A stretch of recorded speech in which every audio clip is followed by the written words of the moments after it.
गत अध्याय आम अध्याय 6 जाए पढ़ी। आज आम पढ़ा अध्याय 7। भगवान विष्णु नाभि पद्मर उत्पत्ति, शिवोच्छा तहिरु ब्रह्मा आविर्भाव, ब्रह्मा तपस्या, श्रीहरि दर्शन लाभ, विवादग्रस्त ब्रह्मा और विष्णु मध्य अग्निस्तंभर प्राकट्य एवं अग्निस्तंभर आदि अंत न पाई दुहिता को प्रणाम करने प्रसंग यहाँ आम पाठ कर। ब्रह्मा कहते देवर्षि नारायण जल शयन करुवा बेले भगवान शिव इच्छा नाभि एक विशालकाय पद्मर उद्भव है। असंख्य नाल दंड थिला। ताहार कांति कन्यर पुष्प पड़ी हलदिया थिला। पुणी तार दैर्घ्य एवं उच्चता थिला अनंत योजन।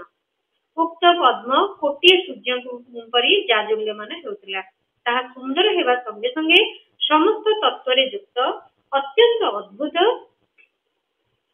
परम रमणीय दर्शनीय तथा सर्वोत्तम थिला। एहापरे कल्याणकारी परमेश्वर सांब सदाशिव पूर्ववत प्रयत्न करी मोते तांको दक्षिण अंगरु उत्पन्न कले।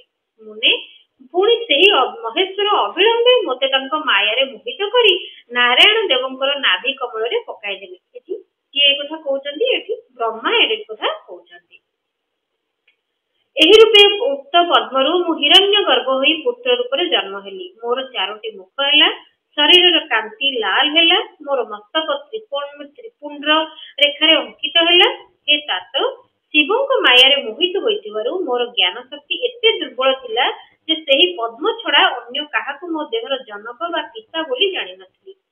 मु किए केउठु आसिली, मोर कार्य कोन, मु काहार पुत्र होई उत्पन्न हेली, किए मते सृष्टि कला, ए कोनसी प्रकार संशय रे एही प्रकार संशय रे घांटी हेउ मो मन रे विचार उदय हैला जे मु काहे कि मुहरे पड़िछि। जे मते सृष्टि करिछि ताकू खोजिबा तो बहुत सहज। ए पद्मर जो पत्रयुक्त नाल अछि ताहार उद्गम स्थान तो जलर भीतर को जाइछि। मोर स्रष्टा निश्चय सेठी थिबो। एपरि निर्णय करी मु पद्मरु तळकू ओह्लाइली। मुने मु सेही पद्मर प्रत्येक नाल भीतर प्रवेश कली एवं शह शह वर्ष सेति मध्य भ्रमण कली, किंतु केउठी हेले पद्मर उद्गम स्थान पाइलेनी। तापरे मु पुनः संशय पड़ी से पद्मर ऊपर को जीवाकू उत्सुक हेली एवं पद्मनाल मार्ग देई ता ऊपर को चढ़िली। एई भली भाबरे बहुत ऊपर को जीवा सत्ते मध्य पद्मपत्र संधान पाइली नहीं। मु आहुरी अधिक मोहित होई गली। मुने सेतिक बेले मोर मोह को दूर करिबा पई शिवंक इच्छा रे परम मंगलमयी शून्यवाणी हैला। मोते सुभिला तप कर बा तपस्या कर। एभली शून्यवाणी को सुनी मोर जन्मदाता पिता दर्शन इच्छा रे पुनः सेठारे 12 वर्ष पर्यंत घोर तपस्या कली। मो उपरे अनुग्रह करने को सुंदर नेत्र रे सुशोभित चतुर्भुजधारी विष्णु सेठारे प्रकट होई गले। से शंख चक्र गदा पद्म धारण करथिले। तांकर समग्र अंग सजल जलधर तुल्य श्यामल कांति रे शोभित हेउथिला। से सुंदर पाट पीतांबर पिंधिथिले। तांकर मस्तक आदि अंगरे मुकुट प्रभृति शोभा पाउथिला। मस्तक आदि अंगरे मुकुट प्रभृति शोभा पाउथिला। तांक मुखार बिंद प्रसन्नतारे उत्फुल्लित हेउथिला। मु तांक शोभारे मोहित होइथिली। से मते कोटि कामदेवଙ୍କ परि मनोहर जणा पड़िले। तांकर एभली अतिशय सुंदर रूप देखि मते बड़ आश्चर्य लागिला। से श्यामल एवं स्वर्णिम आभारे उद्भासित हेउथिले। एभली स्वरूप रे सदसद स्वरूप सर्वात्मा चतुर्भुजधारी महाबाहु नारायण देव मो पाखरे उपस्थित थिबा देखि मते सेतेबेले अत्यंत हर्ष अनुभव हेला। तापरे नारायणଙ୍କ सह मोर वार्तालाप हेला। शिवଙ୍କ इच्छा रे आमे दुहिंकर किछि विवाह शिवଙ୍କ इच्छा रे आम दुहिंक मध्य किछि विवाद आरंभ हेला। एति मध्य रे आम दुहिंक मध्य गोटे विराट अग्निस्तंभ ज्योतिर्मय लिंग प्रकट हो गला।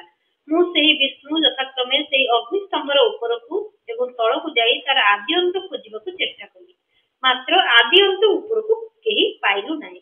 शेषरे क्लांत होई मु ऊपर तळकू फेरी आसिली एवं विष्णु तळ उपरकू फेरी आसिले, किंतु दुहे भेट हेलु। शिवंक मायारे मोहित हेलु। मो सहित श्रीहरि मध्य आगपटरु पछपटरु कड़रु परमेश्वर शिवंकु प्रणाम कले। तापरे से भाबिले ई की वस्तु, एहार स्वरूप रे निरूपण करा जाई पारिबो ना नाही, कारण एहार ना किछि नाम अछि ना कर्म अछि। लिंग रहित तत्व ही एठारे लिंग भाव को प्राप्त होइछि। ध्यान मार्ग ତାପରେ ମଧ୍ୟ ଏହାର ସ୍ୱରୂପକୁ ଜାଣି ହେବ ନାହିଁ। ଏହାପରେ ମୁଁ ଏବଂ ଶ୍ରୀହରି ନିଜ ନିଜ ଚିତ୍ତକୁ ଶାନ୍ତ କରି ସେଇ ଅଗ୍ନିସ୍ତମ୍ଭକୁ ପ୍ରଣାମ କଲୁ। ଆମେ କହିଲୁ, ମହାପ୍ରଭୁ, ଆମେ ଆପଣଙ୍କ ସ୍ୱରୂପକୁ ଜାଣୁନା। ଆପଣ ଯେ କେହି ହୋଇଥାନ୍ତୁ ନା କାହିଁକି, ଆପଣଙ୍କୁ ଆମର ନମସ୍କାର। ମହେଶାନ, ଆପଣ ଶୀଘ୍ର ଆପଣଙ୍କ ଯଥାର୍ଥ ସ୍ୱରୂପର ଦର୍ଶନ ଦିଅନ୍ତୁ।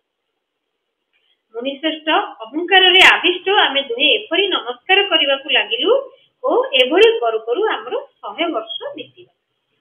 ସେଠି ବ୍ରହ୍ମା ଆଉ ବିଷ୍ଣୁ ଶିବଲିଙ୍ଗକୁ ଦେଖି ଚିହ୍ନି ନ ପାରି ତାଙ୍କୁ ନମସ୍କାର କରି ତାଙ୍କୁ ପଚାରୁଛନ୍ତି ଯେ ଆପଣଙ୍କର ପୂର୍ଣ୍ଣ ସ୍ୱରୂପ କଣ, ପ୍ରକୃତ ସ୍ୱରୂପ କଣ, ଆମକୁ ଦେଖା ଦିଅନ୍ତୁ। ଏ କଥା ଆମେ ଅଧ୍ୟାୟ 7 ରେ ପାଠ କରୁ। ତେବେ ଆସନ୍ତାକାଲି ଦେଖା ହବା।